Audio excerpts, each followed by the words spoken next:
I am so freaking sure lahat ng mga fan niya maiimbyor na naman at sasabihin naman sa amin, bakit niyo ba siya laging ginagawang content? Ginagamit niyo lang siya. Lagi niyo naman siya pinaglalaruan. Nasasaktan kami for her. Okay, this is Alwin Ignacio, the diva that you love. Together with me is my kamaring Ulso Maldita. Hi, this is Alex Brosas. And you are watching the Sunday episode of the TT Show. Tarayan at Talakayan Showbiz Edition. Of course, you know who am I talking about. So, Mare, ano bang drama sa buhay nito si Kim Chu? Eh, Ikaw kasi naman paliwanag. papaliwanag ko para Oo, kay Kim ikwento mo na Pao yan. fans, Ano ba yan? Oo. Kasi charot.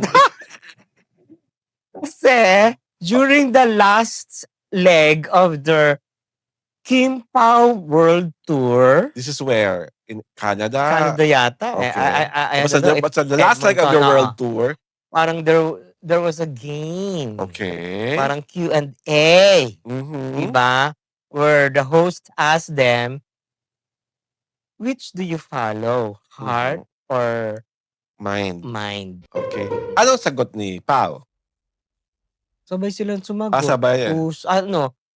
Isip. Isip. Mm-mm. Utak o Puso. utak o puso, Mm-mm. isip ang ginamit. Ang sagot Utak, nila oo. pareho. So ano to?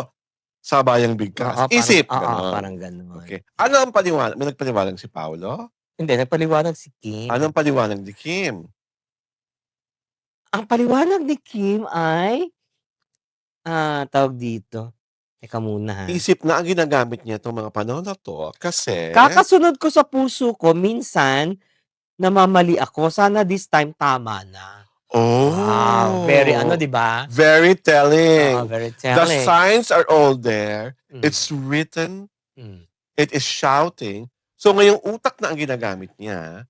So ibig sabihin, Sana daw ay tama na. tama na si Paolo Avellino ang kanyang tinatangi ngayon. Mm-mm. So utak na ang ginagamit niya, ha? So interpretation to, baka ma-misinterpret ka na naman ng mga Kim Pao fans. Wala naman akong sinasabi iba na she is using her mind now. Ibig sabihin, she's logical. Diba? Logical ang kanyang pag-iisip, nakatama ang kanyang pag-iisip, at ang tamang pag-iisip na yon ang sinisigaw, si Paolo Avellino ang dapat mong mahalin. Kwentas claras ba yon, mga Kim Pao fans? Wala kami sinasabing iba. Kung utak ang ginagamit niya, at si Paolo ang laman ng kanyang mga utak, ng kanyang utak, clap, clap, clap yung choice. Ang tanong, sino ang laman ng puso ni Kim? Ano na? Kung hindi na kinusunod ang puso niya, sino ang laman ng puso niya ngayon? Ewan ko, kasi nga sabi niya before daw, Puso ang ginagamit niya. puso ang ginagamit niya kaso namamali siya. So sana this time daw tama na siya. So tama na ang utak na ang ginamit niya. So tama ang, para sa kanyang utak niya, sinasabi, si Paolo ang tamang-tama para sa'yo. So, ang utak ba natuturuan ng puso? Ang utak natuturuan ng puso? Na magmahal talaga? It depends. Depends saan? Sa utak. Ah. Kung may utak ka. Oh. Charot. Diba? Parang mautak naman si Kim. That I cannot fathom. Diba? Kasi kung mautak si Kim, tamang-tama nga ang paggamit niya ng utak niya. Si Paolo ang choice. And whatever it is, kasi yung sinabi niya, subject to interpretation talaga. Naku, Sa social media, it's a soft admission. Parang soft launch, parang ganon. Ano pa bang soft launch? Di ba pinamumukha nga sa atin lahat ng Kim Paulandia na sila na? Soft launch. Tanggap na namin. Ayan na. Ayaw nga, di ba, Di ba? I-preempt, ayaw maunahan. Ayaw ipatanong nga, di ba? Di ba? More, ako nakabubuo na ako sa ayaw ipatanong, nakabubuo na ako sa 100%. Tanggap ko na. Utak ang ginamit mo. Di ba? Sinasabi ng utak mo, ang mahalin mo si Paolo. Ang wish ko lang, hindi ka sana utakan ni Paolo. Ay, bakit naman? Hindi ba? Pasok, LJ. Pasok, Christina Cassandra. Pasok, Jewel Mish. Si Jewel Mish ba? Naging close sila nung Starstruck days nila. Sino pa? Pasok yung huling-huling model. Yung model na something, Australiana. Before Kim entered the picture. O papalabasin niyo na naman, "Ay minamasamas mo si Paolo, gusto mong palabasin, uutakan niya si Kim, lalansahin niya, lilinlangan niya." Kayong nag-iisip niyan. Tanong ang sa akin, uutakan ba siya ni Paolo? Kung utak ang ginagamit ni Paolo at utak ang ginagamit ni Kim, so kapwa utak ang ginagamit nila, so they are really in a very happy place, Ha? Parang 'di ano, ba? So, parang 'pag cerebral ang relationship, hmm? what can go wrong? Walang hindi ginagamit ang puso. Ibig sabihin 'pag walang puso, walang romansa, walang desire, walang lust. Yan cerebral, eh. You are in a higher plane, hindi ba, Kim and Paolo? Ha? If the relationship is cerebral, tatagal nga yan kasi mas nagiging calculated kayo. Mas nakikita niyo yung pros and cons. Mas nakikita niyo kung anong dapat strings to pull. Mas nakikita niyo kung paano pagfa-fan service ang dapat gawin, Ha? 'di ba? So, that is very progressive. Very progressive Yes, talaga. 'di ba na utak ang ginagamit ng dalawa to make the relationship work. Oh, ayaw niyo pa ba niyan? Kayo mismo lagi nakasabi sa'min, they are in a relationship. Pupunta nga pa nga raw si Aki sa Canada.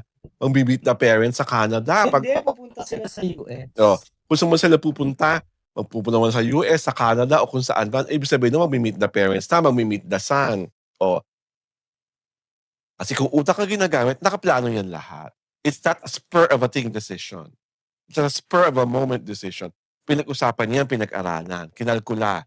At ito na yung tama, ito na yung panahon. Dito na natin gagawin 'to. Unfortunately. Yes, Why are you so eloquent when discussing the ano? because I like talking about relationships that uses the brain, 'di ba? Kasi 'di Parang ba? may papaluin ako. Parang may aanuhin ako ngayon. Teka, magkano ba 'tong cellphone ko? Mura-mura lang 'to, papalitan ko na 'to. Charot! 'Di ba kasi brainy sila, oh, Ay. utak ang ginagamit niya nowadays. And I'm not undermining her capacity to think and understand about matters of life, love, and Ikaw lust. ba, given a choice, what will you choose? Lagi Brain akong over lagi heart? akong puso sa kaldito. Kana yung utak. Gano'n ako talaga, eh. Kaya alam mo na, Alexander. Goodness Kung ko! bakit lamang na lamang ka. Nakakaloka! Ginamit ko talaga ang puso at libog. Hindi ko alam kung saan ako pupunta. Hindi Where ka does this place me? My God! hindi I'm ka naman nowhere near prepared. I can, I'm nowhere near her, charot! My Kasi ikaw feeling ka mas utak, God! eh. 'Di Ko? ba? The way you handle Oo. relationships, hindi ka masyadong emotional, hindi ka Mm. masyadong romantic, ayaw mo lagi sa kanila nakikita, ayaw mo silang clingy, hindi Mm. ka rin clingy. So, pare-pareho kayo nila Kim at si Ay! Paolo. Excuse me, no? Puwede ba? Utak ang ginagamit niyo sa Hindi! relasyon. At least ako may utak ako, no? Ay! Hindi kasi Pragmatic ka. Sila pragmatic din. ako kasi, I accept things as they come. Hmm. Hindi ako hindi nakadepende yung happiness ko sa isang person, Ah. 'di ba? Hindi kasi ako I am the romantic type pero there are limits. Hmm. Hindi ako yung tipong naka-anchor yung buhay ko sa isang lalaki na jowa Ah. ko. No, it's not that way. I kung 3 months akong hindi tine-text, it's not a problem with me, It's not a 'di problem ba? anymore. It's Oo, his problem oo. anymore. Wala akong pakialam dun. And I don't text, I just text back. Hindi ako yung 'Pag siya oo, pag nag-text. siya ang nag-text, Hmm. hindi ako kasi naka-anchor yung ano yun, naka-anchor ang buhay ko sa kanya tapos pag nawala, malulunod na ako? Hello! Ako 'Di kasi, ba? from my past experiences, I always make it a point that if there's something that he really likes, I really have to know that. For Hmm. example, if he likes Broadway, Ah, I would go Broadway. I had someone who's into visual arts, so I ah, studied the Renaissance masters. I had someone who was a very good soccer player. hmm. So, nanonood ako ng soccer at alam ko Ah, yung mga terminologies and all those yung things. soccer? Yes. Taray. The game! Oo, the game, Oo, okey. Yun naman ang ang ano the ko, football game. So Oh. so you in a way, parang meron kaming common denominator of what to talk about. If he likes Jedis or Star Wars, at manonood ako ng Jedis and all those things. And he knows that I like books, then he has no choice, he has to read a book or else. Mm. May mga Aray ganun na. ko. So, dun ako mas ano ako talaga, mas puso. Mm. Saka sa'kin importante talaga that may nangyayari. Kasi I think that strengthens the relationship. Ako naman, yun nga hindi ako crybaby, eh. Hmm. 'Di ba?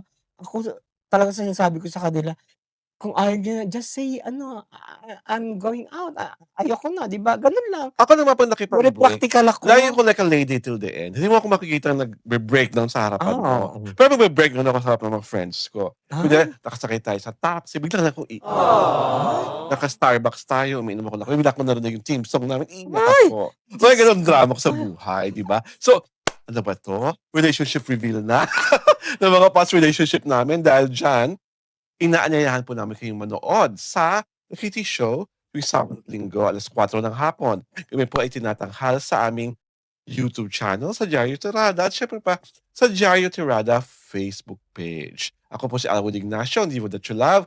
Kasama ko ang aking kumaring Ultra Maldita. Hi, this is Alex Brosas. And thank you for joining us this Sunday sa The TT Show. Torian at Talakayan Showbiz Edition.